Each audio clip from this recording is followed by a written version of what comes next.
여러분, 환절기가 되면 뒤집어진 피부 때문에 스트레스 받은 경험 다들 있으시죠? 오늘 소개해드리는 내용만 잘 기억해 두시면 더 이상 걱정하지 않으셔도 됩니다.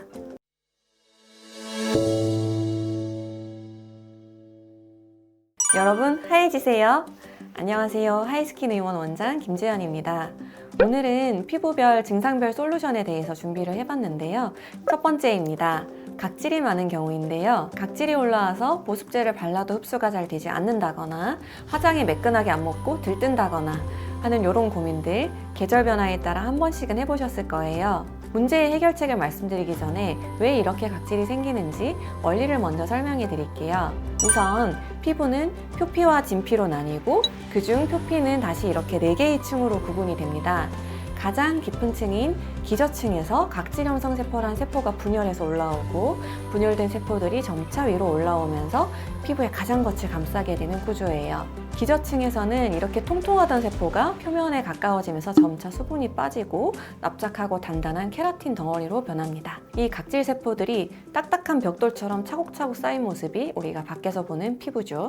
이렇게 세포가 기저층에서 각질층으로 올라와서 턴오버 되는 과정을 각질화 과정, 케라티니제이션이라 부르는데요. 대략 4주에서 6주 정도의 시간이 걸린다고 봅니다. 일반적으로 각질 세포들을 벽돌이 20층 정도 단단히 결합된 모습으로 많이 묘사를 하는데요. 이 세포들 사이를 세라마이드, 콜레스테롤, 지방산 이런 지질 성분들이 시멘트처럼 잘 메꿔줘서 마치 성벽처럼 외부 환경과 내 몸을 구분해주는 것을 피부 장벽이라고 말하게 됩니다. 피부가 건강할 때에는 밑에서부터 새로운 각질층이 계속 올라오고 위에 있던 각질은 탈락이 되게 되는데요. 우리가 잘 느끼지는 못하지만 계속해서 턴오버가 일어난다고 말할 수 있습니다.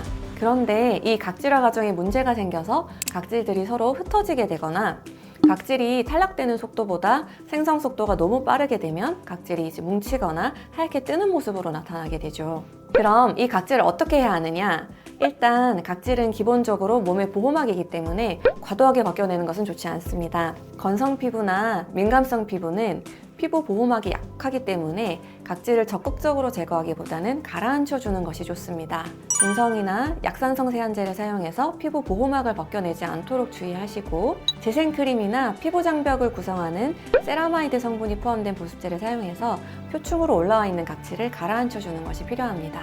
유분기 많은 지성 피부나 외부 자극에 잘 견디는 피부 타입은 각질이 너무 많은 경우에는 각질을 제거해 볼 수도 있어요. 스크럽제를 사용해서 물리적으로 각질을 제거해 볼 수도 있는데 강도나 깊이를 조절하는 게 쉽지가 않아서 집에서 하시는 것은 추천하지 않고요. 아하, 바하 혹은 파하와 같은 필링젤을 사용해서 주 1회 정도 필링을 시도해 볼 수 있어요.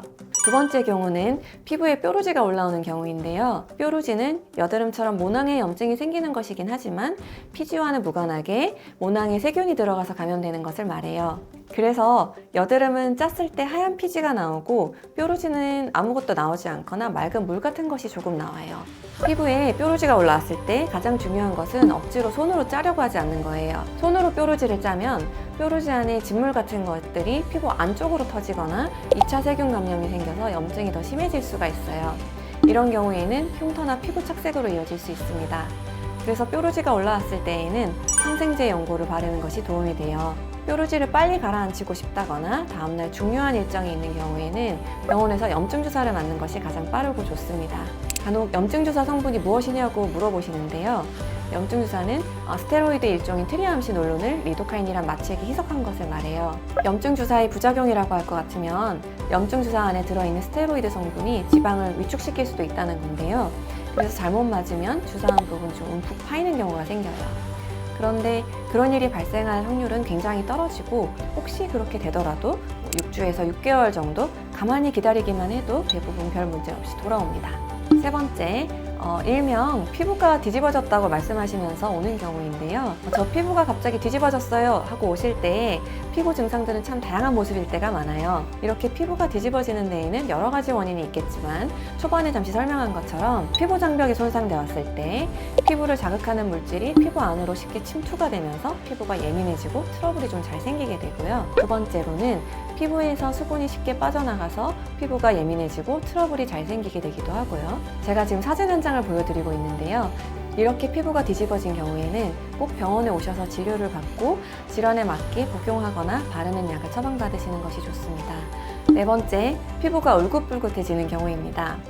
얼굴이 붉어진다라는 것은 혈관이 일시적으로 팽창을 해서 밖으로 그 붉은기가 보이는 건데요. 열이 나거나 당황하고 흥분했을 때에도 얼굴이 빨개지게 되죠. 그리고 맵고 뜨거운 음식을 먹거나 술을 마셨을 때에도 그럴 수 있고요. 갱년기 호르몬 변화로 안면 홍조가 오는 경우도 있습니다. 피부가 울긋불긋해지는 것을 예방하기 위해서는 평소에 피부 혈관이 팽창되지 않도록 피부 온도가 올라가지 않게 해주는 것이 좋은데요. 고온의 사우나나 히터는 가급적 피하시고 매운 음식이나 술도 피하시는 것이 좋습니다. 이 외에도 피부가 건조해지거나 자극받는 모든 것은 피하시는 것이 도움이 됩니다. 피부 장벽을 회복하는 관리 치료 등을 병행한다면 피부의 컨디션을 빠르게 끌어올릴 수 있다는 것도 기억해 주세요. 더 궁금하신 사항이 있으시다면 언제나 댓글창이 열려 있다는 사실 꼭 기억해 주시고 영상이 도움이 되셨다면 좋아요, 구독도 클릭해 주세요. 지금까지 하이스킨 의원 원장 김지연이었습니다. 여러분 오늘도 하얘지세요.